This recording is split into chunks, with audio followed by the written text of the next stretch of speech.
We've got South Africa, Ghana, Nigeria, Kenya, Congo, which is the DRC Congo, Burundi, Cote d'Ivoire. We go across to north where we've got Libya and Morocco. We've got applications that are almost complete from Zimbabwe. We had Ethiopia who's gone dormant. These are our African members, and we've got Lebanon, Palestine, who are active members, Syria, who's got an application in the process. Hi guys. Today on the podcast we have Remond Safi, who is the Middle East Africa Regional Director for the European Rugby League. This interview really highlights just how far the game of rugby league has spread. A reminder to follow and share the podcast so we can continue to highlight the great work being done to develop the game of rugby league around the world. We hope you enjoy. I would love to see a World Cup played in Africa. Like I've been saying for the last 5 years, the African talent is an untapped talent pool.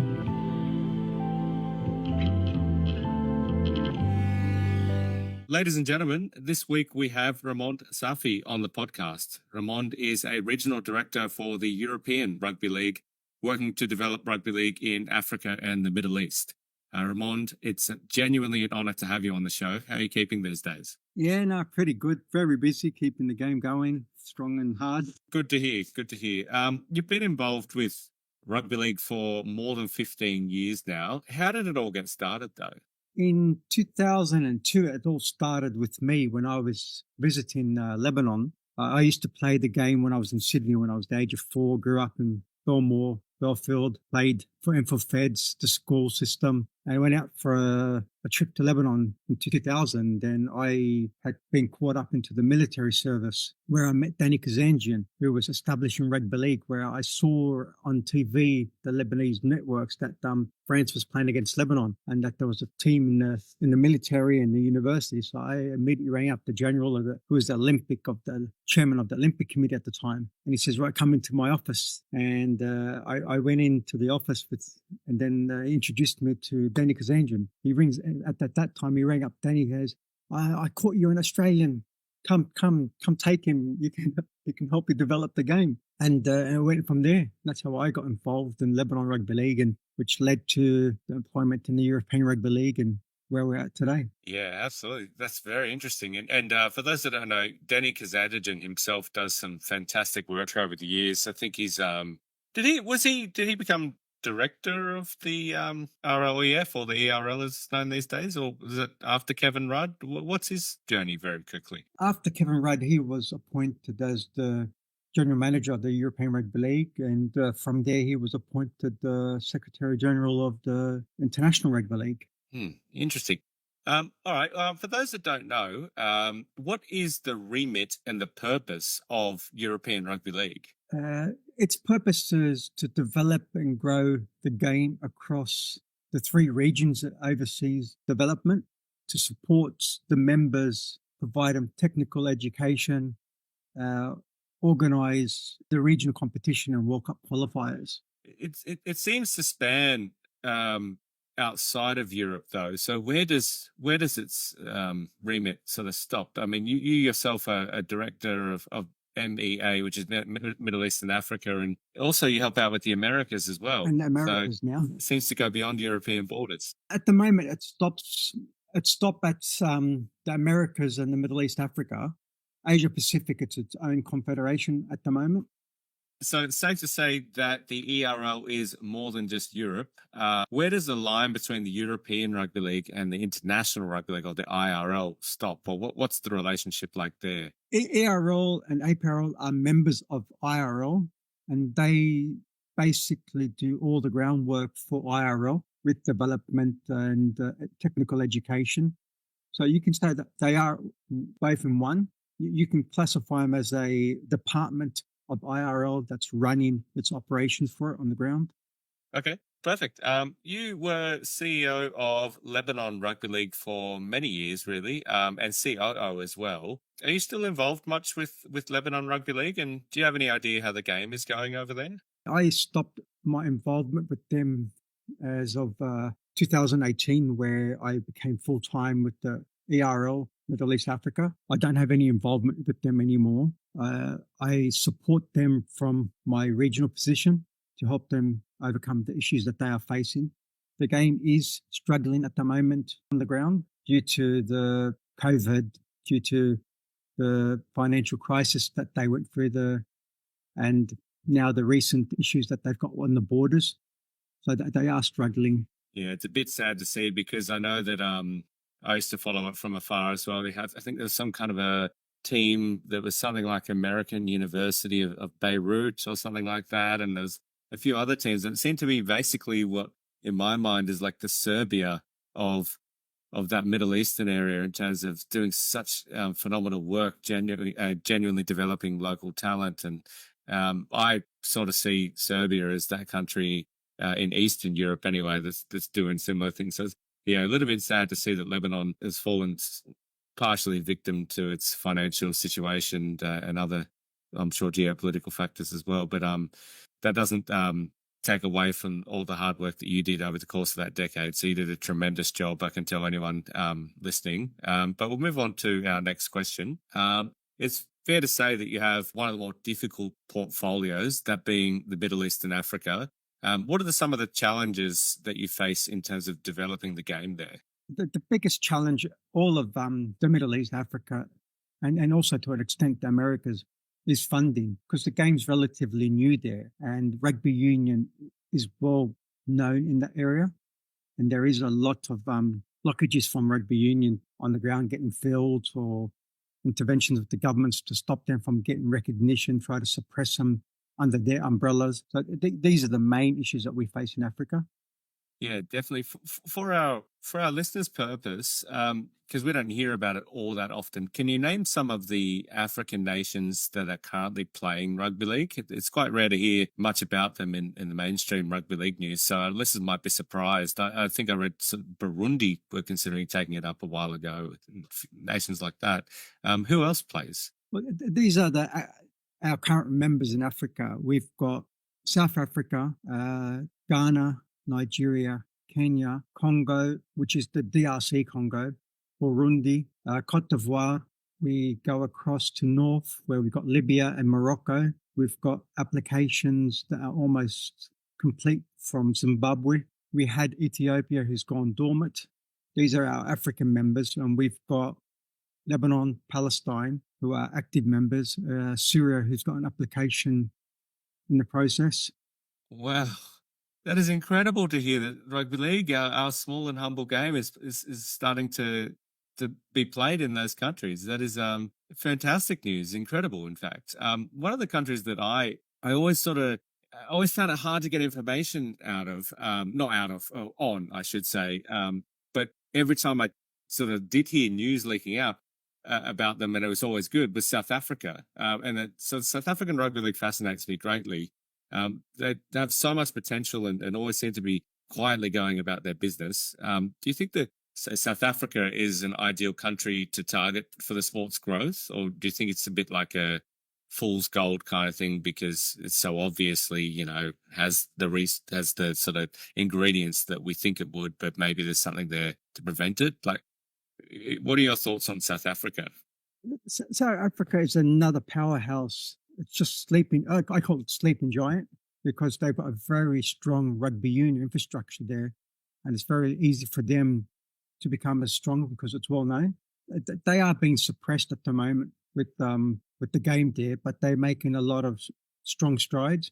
As we would have seen, that they've put in a bid to host the next men's and women's World Cup in 2028 and 2030, and they are doing a lot of groundwork to make sure it comes down to their country. As of playing on international stage, they are a strong side. They are very competitive, as we've seen. They've played some of the teams out of New South Wales, and they've had a recent fixture against Kenya where they run handsomely against them. Yeah, okay. So everything you just said just sort of backs up what I've been thinking, which is we need to, South Africa have all the right ingredients. Like sleeping giants, perfect terminology for it, because they've got a knowledge of the other version of rugby, that being obviously rugby union. So they've got, the players, the athletes, the population, the stadiums, everything like that. I'd love to see the game in South Africa start to flourish, because I think it's got everything going for it in regards to rugby league. Actually, you touched on South Africa bidding for the 2028 Women's World Cup and the 2030 Men's World Cup. I believe Kenya did as well. Do you know anything about the Kenyan bid to get the Rugby League World Cup, or at least one of them? They are also in the bidding process as well for those two games. That application, I think, closes towards the end of this year. So we'll find out more once the applications have come in, how strong their applications are. But I would love to see a World Cup played in Africa. Like I've been saying for the last 5 years, the African talent is an untapped talent pool. And we're starting to notice now some of the Super League clubs partnering with the federations there. Ghana, like, it's pioneering exactly with Salford, where they've developed, they've got a development officer on the ground now, establishing academies, and hopefully in 5 to 10 years, they start seeing plays in their camps. So that there is a strong eye now looking out on African talent.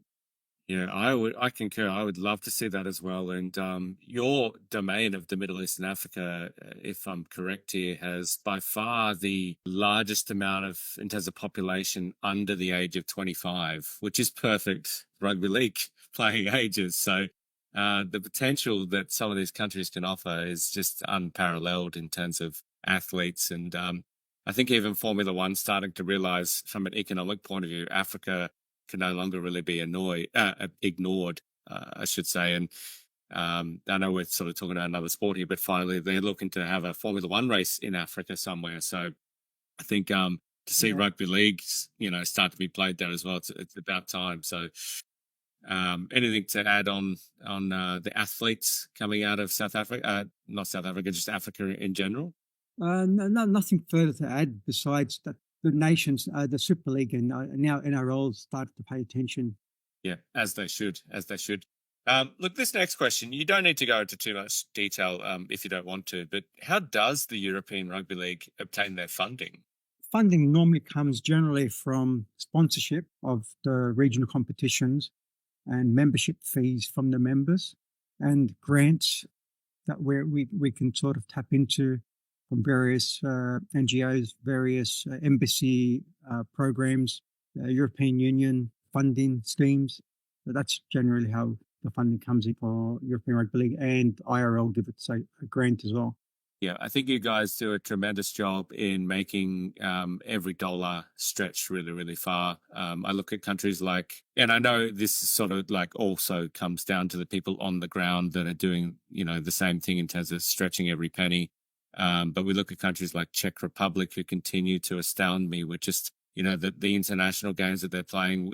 We interviewed the Ukrainian national coach, Dan Beadshaw, last week in last week's episode. And he was saying that the Czech Republic have been super hospitable in accommodating them and for their upcoming game, moving the day of the game so they have maximum preparation to take on France. So have you got any countries, like for me, I've mentioned Serbia and Czech Republic, but are there any countries that just continue to just surprise you in a really positive way with just how well they're going in terms of developing the game of rugby league in Europe or Africa? Yeah, it's free in MEA, like the fast and rising, Nigeria, Kenya, and Ghana. These three nations have substantial growth every year. They are on the verge of getting full membership with IRL. So these three nations, especially coming out of Africa, the expansion and the support they are getting locally now is amazing. Yeah, I agree. Definitely amazing. You mentioned, a couple of them are looking towards full IRL membership. Are there tiers of membership for the ERL as well? Yeah, their membership will be dual. So once it's approved with ARL, it's approved by IRL. So that will be recommended to each other. Yeah. So are they like observer, associate member, full member? Does that exist in terms of the European Rugby League, or is it just you're a member? There's one kind of member. Yeah, it does. It's observer, affiliate, and full members. So yeah, makes sense. Can you tell us sort of one or two achievements that you're most proud of, either to witness or be a part of? I mean, you've been in the game as I said in the intro, around about at least 15 years now, which is an incredible amount. I try to think of few people have contributed more than yourself during that real sort of apex tier of the pyramid. What are some of the moments that have made you most proud? Most proud seeing the games being played in the most difficult region. Like Africa is the poorest region of all the regions, and seeing the game being played, the conditions they play in, the commitment they put behind their success. Yeah, I concur. I'm, as an avid fanatical fan of the game and an expansionist in my mindset, I agree. Just to hear the countries that you mentioned earlier playing our humble game, it reminds me of actually this next question. I went to Las Vegas last year to watch the NRL, and I remember sitting inside that stadium and looking around. There's 40,000 people in the entertainment capital of the world. Did you ever think that you'd see rugby league played in front of 40,000 people in Las Vegas? Did you tune in to watch this at all? Yes. It's amazing to watch. Would have been better in person. Yeah, it was fantastic. I can tell you that. All right. Well, next question. You've also at least temporarily been tasked with overseeing the game in the Americas. What does that involve? How much time does that take up for you? The time is exactly the same as Africa, so I treat them both with equal time.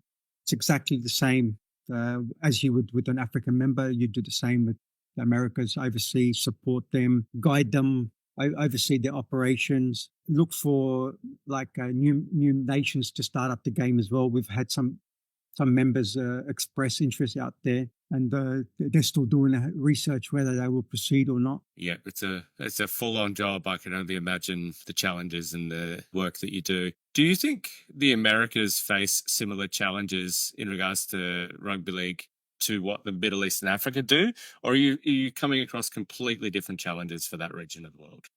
Same challenges, but the financial aspect is less challenging for the Americas, unless you start going into South Americans. Whereas the Northern Americas, they're sort of strong sporting cultures, a lot of funding from government support in them, sponsorship. So it's different issues that you will find than Africans. The Africans are mainly funding, whereas everything else is the same. The technical side of the game, the knowledge of the game.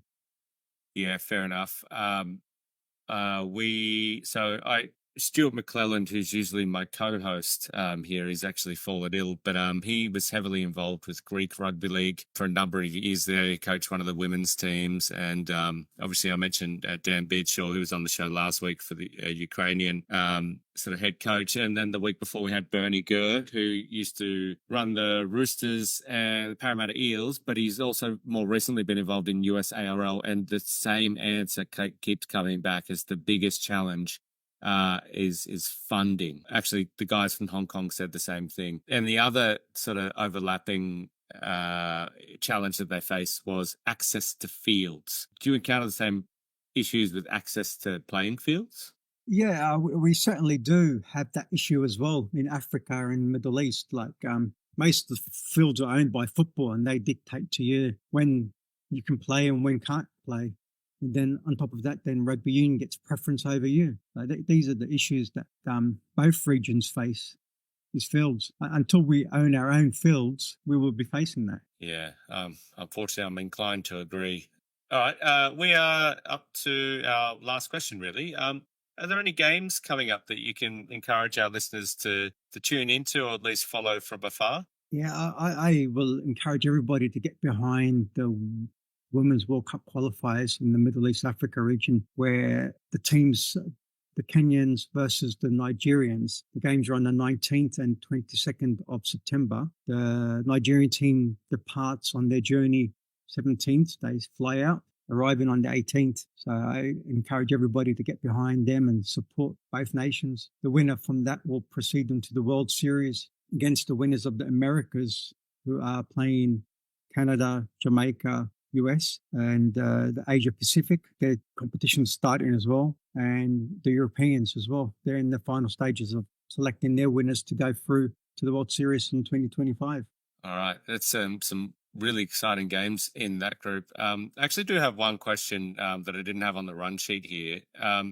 By far and above, the ERL, or what is formerly known as the RLEF, have been the most successful regional rugby league conglomerate or co-op. I think there is an Asia Pacific one. It's not quite as well known, but is there plans to have like one dedicated for the Americas or one dedicated for Africa? Or is there any plans around making sort of, 4 versions of European Rugby League, but, solely dedicated to certain areas? There currently is a roadmap to establishing 4 regions, but that came to a halt when COVID hit and funding affected as well. So we're just now waiting for the new direction from IRL, how the game will be developed and growing, and adjustment to the roadmaps and the criteria that is required. Because both regions were halfway through roadmaps when everything had to be stopped until the issues of COVID and finances have been resolved. Yeah, I would love to see that happen one day. Once again, obviously funding is the main issue there, but it's a great end goal to have. As an uneducated fan in that regard, I think it's a fantastic goal to set. Well, we're out of questions, Remond. Have you got anything to add? No, nothing else from me. So just thanks very much for having me. And if you're a first-time listener, get behind one of our many members that are playing the game and support them. Be a volunteer if you want for them. Anything you can provide to help these members. We're all here to grow the game. Absolutely. Volunteers are the lifeblood of the game. So I encourage anyone to source out your local club and just volunteer. You will be rewarded 10 times over. It's a great thing to be a part of. But once again, thanks for coming on the show, Remond. It's been an absolute pleasure. No, thank you. Thank you.